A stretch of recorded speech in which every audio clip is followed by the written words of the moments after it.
Sa simula ng pelikula, makikita ang isang kumpanya na nagpapatuloy sa pagdevelop ng kalikasan ng Amazon. Ngunit sa likod nito, ang mga tahanan ng mga katutubong tribo ay nawawasak. Sa ibang eksena, sumulpot si Justin, isang bagong estudyante ng kolehiyo. Naging ka-schoolmate niya dito si Alejandro na kanyang kababata. Nagpadala si Alejandro ng mensahe sa kaibigan niya. Iniimbitahan siya sa isang mahalagang pagtitipon sa gabi at sinundan pa ito ng pagbibigay ng isang pamphlet. Gabi na pagpasyahan ni Justina dumalunga sa pagpupulong ni na Alejandro. Ang pangunahing paksa ng pagtitipon ay ang kaligtasan ng kagubatan sa Amazon. Ipinaalam ni Alejandro sa mga naroroon na may isang malaking kumpanya na sumisira at naghahatak ng petrolyo mula sa kagubatan. Sa kasamaang palad, nagreresulta ito sa pagkawasak ng mga tahanan ng mga katutubong tribo. Walang takot naman na sinabi ni Justin na dapat pa ba tayong mag-ayuno upang iligtas ang kanilang mga tirahan. Malaki ang naging epekto ng kanyang salita kay Alejandro. Nakaramdam ito ng pagkainsulto kung kaya pinaalis nito si Justin. Kinabukasan naman, muling nakiusap si Justin kay Alejandro na isama siya sa grupo at tumingi siya ng pasensya sa mga nasabi niya kagabi. Malugod naman itong tinanggap ni Alejandro.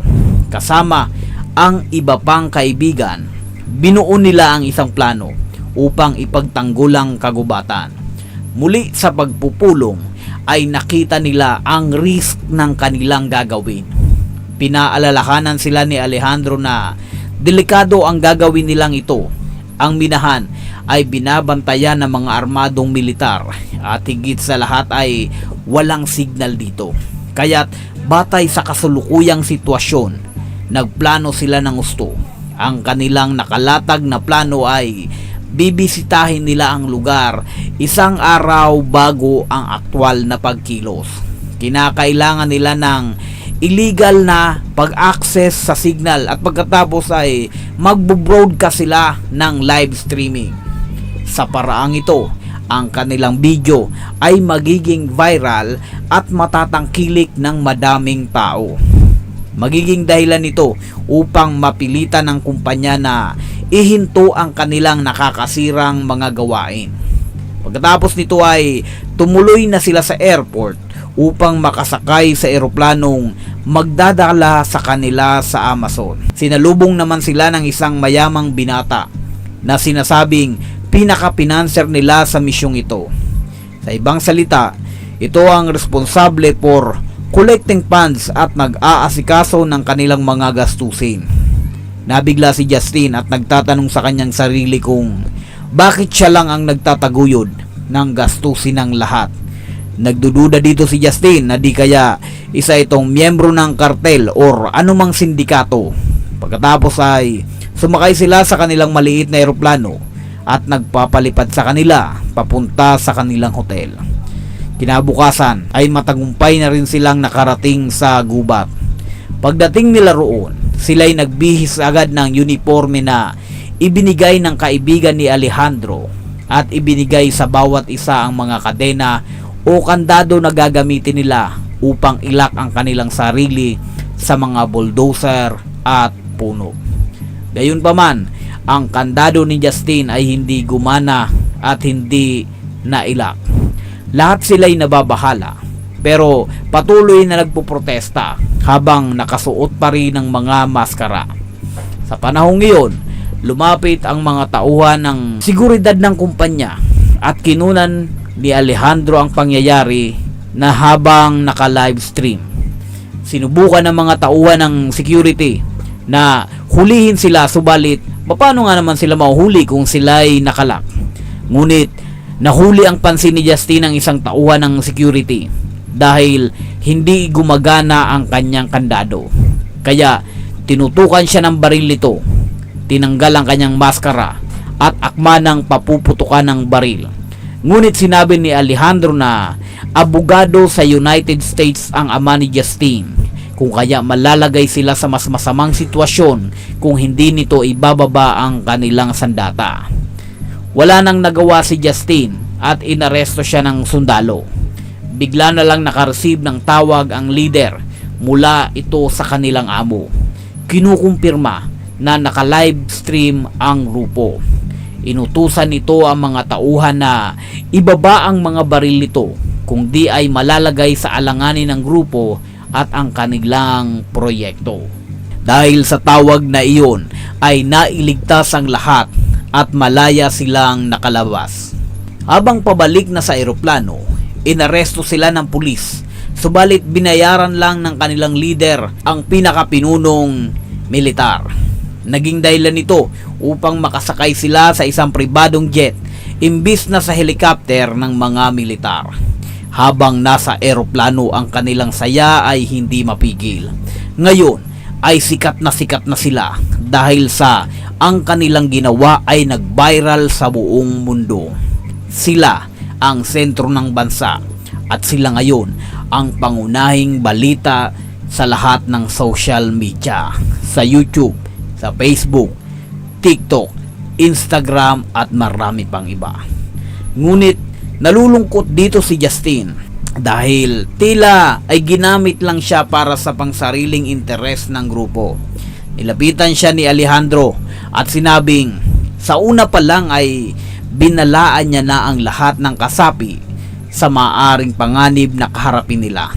At ang nangyari kay Justin ay isa lamang sa pwedeng mangyari. Hindi nagtagal, nagkaroon ng malfunction ang eroplano. Sumabog ang ibang parte nito at bumagsak ito sa lupa. Maraming tao ang nawala ng buhay dahil sa aksidenteng ito, kasama sa mga nasawi ang piloto ng eroplano at maging ang kanilang pinanser. Halos kalahati ng kanilang bilang ang nawala mula sa paunang pagbagsak nila. Agad na nagsilabasa ng mga survivor sa eroplano. Ang girlfriend ni Alejandro ay nagpanik nang mapagtanto nitong na-stuck ang katawan niya sa isang upuan. Kalauna naman ay matagumpay itong nakalabas. Isang survivor ang tila lutang at wala pa rin sa wisyo. Ang biglang tumakbo ngunit tila hindi nito nakita ang umiikot na hélice kung kaya nasa pulisya nito na kanyang ikinasawi.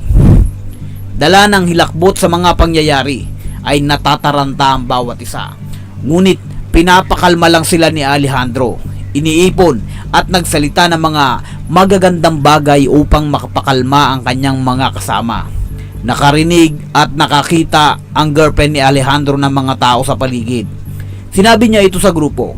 Nilalapitan na ito ng babae, ngunit pinipigilan siya ng mga kasama. Ngunit huli na ang lahat.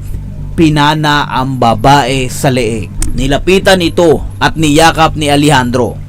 Sinabing makakaya pa nitong mabuhay.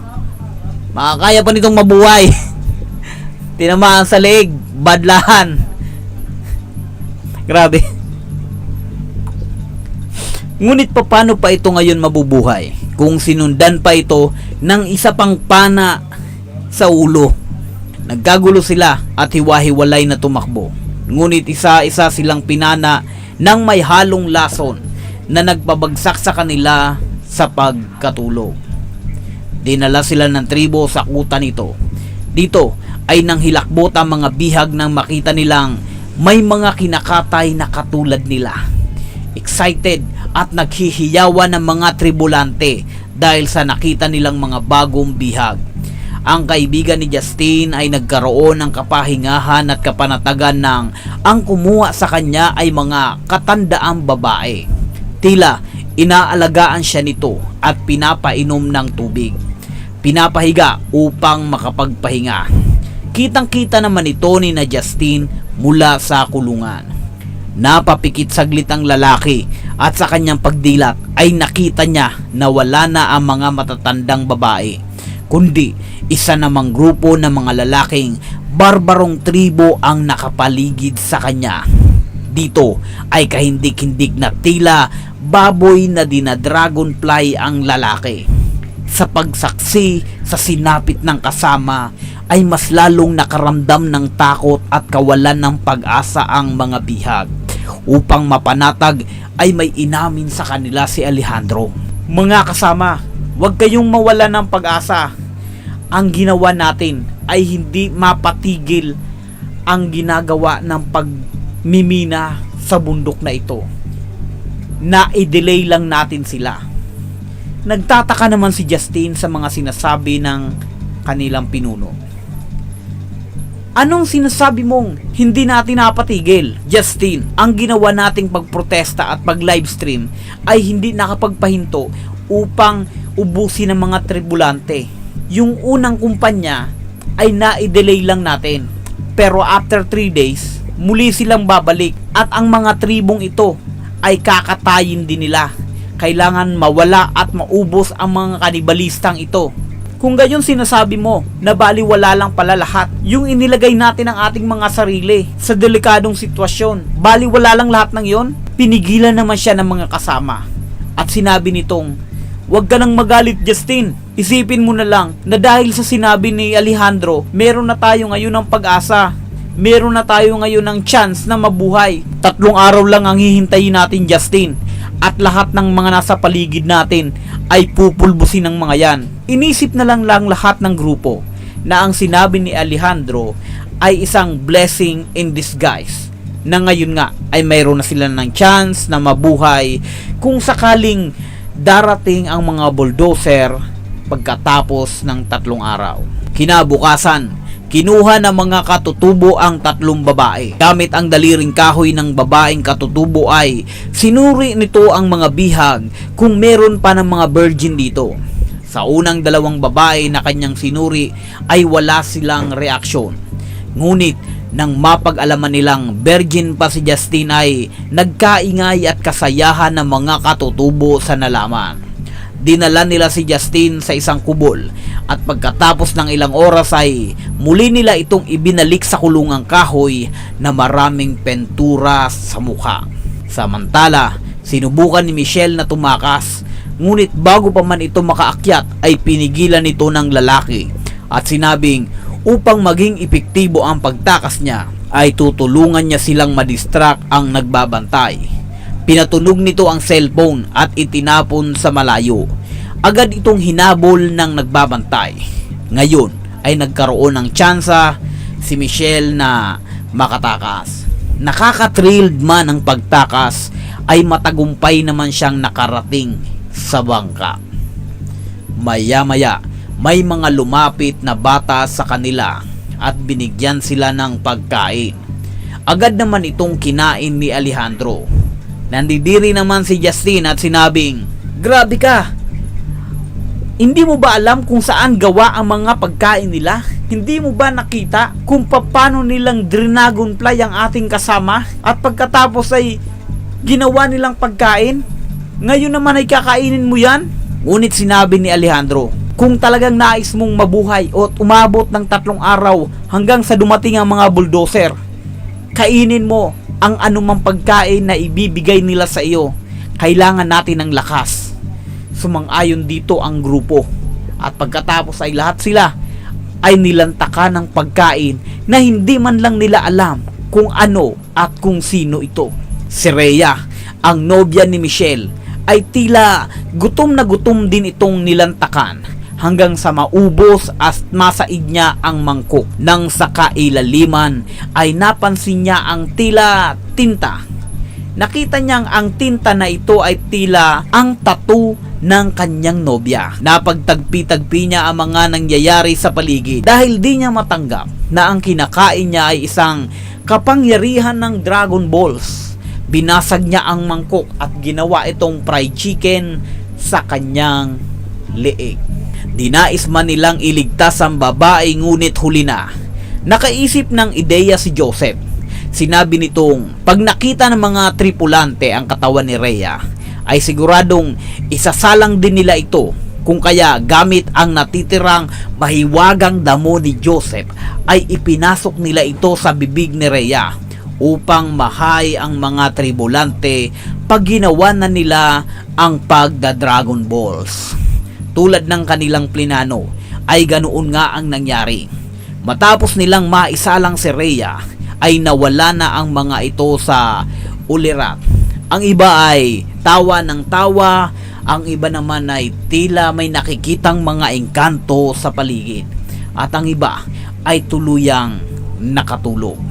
Nagkaroon ng pagkakataon ng mga bihag na makatakas. Datapwat, bago pa man makaakyat si Joseph ay tinusok ito ni Alejandro na siyang nagpabagsak dito at nagpawala ng malay. Pasensya na kayo, Justin. Kung ako lang ang matitira na nandito, ay baka i-Dragon Balls na rin nila ako. Kaya kailangan ko ng kasama. Samantala, matagumpay na nakaalis sina Justin at Arnold. Nakarating sila sa pinagbagsakan ng eroplano. Hinanap nila ang cellphone na tumutunog. Matagumpay naman nila itong nakuha, ngunit kasabay nito ay muli na naman silang nabihag ng mga tribulante. Samantala, si Joseph ay nagising na pinaglalaruan ng dalawang tribulante. Sinubukan ni Joseph na i-trick ang dalawa, ngunit napasama lang ito at siya ang pinaglaruan. Iginapos si Arnold sa isang puno. Pinaghahampas ang katawan nito at pagkatapos ay nilagyan ng dagta ang mga mukha nito. At pagkatapos ay pinagapangan nito ng mga hantik o yung mga itim na langgam na kapag nakakagat ay talagang mamamaga ang mukha ng tao. Samantalang si Justin naman ay iginapos na at tila may gagawing hindi maganda sa kanya. Malapit nang tusuking muli si Justin nang biglang magkaroon ng kaguluhan. May dumating na isang bata, dala ang kandila ng sundalo at tila may ipinapahayag sa mga kasama na nagpaalarma dito. Dahil dito, naiwan si Justin at ang isang bantay. Sa isang pagkakataon, tinulungan si Justin ng isang bata na makaalpas sa pagkakagapos. Ginamit ni Justin ang pagkakataon upang atakihin ang bantay. Matagumpay niya naman itong napabagsak. Tatakas na sana siya nang makita ang kaibigang si Arnold. Sinubukan niya itong kalagan, ngunit nakiusap ito sa kanya na alisin na lang ang buhay nito at tumakas ng mag-isa. Hindi pumayag si Justin, pero tila naiintindihan ng batang tribo ang hiling ng kaibigan, kung kaya ito na mismo ang nagsindi ng kandila para dito. Agad silang tumakas palayo. Matapos nito, ngunit sa kanilang pagtakas ay nakita rin sila ng isang batang tribulante. Kasama ang ama nito ay hinabol nito ang babae. Kahit na may malaking hayop sa kabilang ilog, ay naglakas loob si Justin na tumawid. Mas gugustuhin niya na lang lapain ang hayop kaysa sa mga tribulante.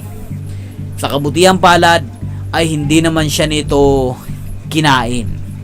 Habang si Justin ay naglalakad pa, narinig niya at natuklasan niyang pinapatay ng mga militarang mga tribo.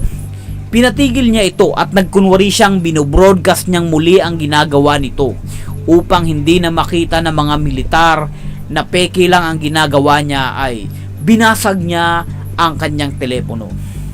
Dahil sa walang kasiguraduhan kung nakapture nga sila, ay itinigil nila ang pagpapaputok at dinala si Justin sa helicopter. Dito ay tinanong din ng rescue team kung may iba pa bang kasama si Justin.